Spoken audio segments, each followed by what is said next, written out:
And then Nehemiah, what he does is he makes a confession. And you notice something about his confession. He confesses the sin of Israel. He says in verse 6, "We have not obeyed the commandments, decrees, and laws that you gave your servant Moses." So he throws it out there. But he doesn't just address the sins of Israel. He also addresses his own sin. He says, "Even I, Nehemiah, and my father's house have sinned." And so something to learn from that.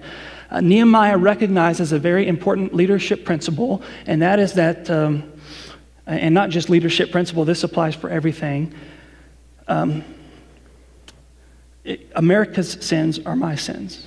There's a solidarity with who you are and the collective. Not complete solidarity, and we're not Marxist or anything like that, but there is a solidarity between my sin and the sin of Broadview Baptist Church.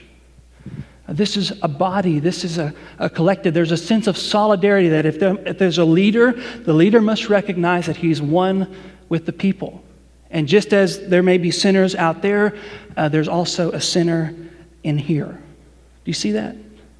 And that gave Nehemiah a sense of humility and a sense of a poverty of spirit that he needed in order to lead well.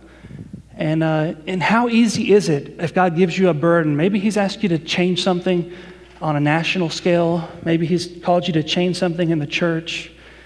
How easy is it when you have your burden to look at the wreckage, just like Nehemiah could have looked at Israel and the wreckage and said, it's all their fault? How easy is it for you to look at the problems in America and to say, well, it's the Democrats, or it's the Republicans. If it wasn't for the liberals, if it wasn't for those stinking conservatives, or to blame it on this community or that community, how easy is it? It's pretty easy. How easy is it when the church encounters a problem to say, well, it's just the old people. Or maybe if you're in another service, it's just those young people. Or it's just this group, or it's just that group. And it's easy to distance yourself from culpability in the problem. And we don't just do it at a national scale. We don't just do it in church world. We also do it in our family relationships. Maybe there's a strife between a husband and a wife. And if you're anything like me, and you probably are, it's really easy to just push the blame to the other person.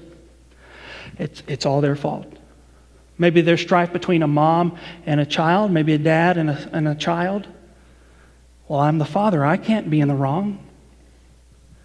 And you distance yourself from culpability. But what Nehemiah is showing us in his prayer is that confession isn't just confessing the sins of everybody else. True biblical confession, introspection says, I'm going to own my part of the mess. Whether that's in your marriage, owning your part of the mess in your marriage, owning your part of the mess in your child rearing, owning your part of the mess in the church, owning your part of the mess in whatever burden it is that God has given you. When you're able to have empathy and compassion that is born out of a solidarity that you have with the people you're leading or the people that you're doing life with, something good happens. And that's why, I guarantee you, that's why God puts obstacles in your path, because He wants you to pray in this kind of way. Over and over again, the Scripture is encouraging people. If you've got conflict, if there's relational damage, don't just push it off on the other person. Don't just play the blame game. What you need to do, get the log out of your own eye before you go to get the speck out of another person's.